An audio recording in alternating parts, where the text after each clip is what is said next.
Kung nga po si Jesus, 'di ba? Balikan niyo ang kwento. Anak na 'yan ng Diyos. Bago ipako sa krus ng ating Panginoon, siya'y nagdadasal sa hardin ng Getsemani. Ano ang panalangin niya? Thy will be done. Mga kapatid, kung sayid na sayid ka na sa iyong problema, wag mong pagsasabihan ng Diyos.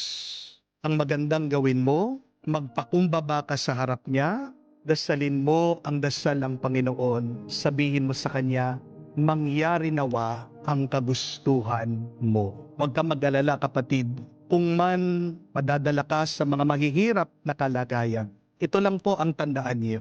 It is not the bad situations that kills us, but it is our bad decisions.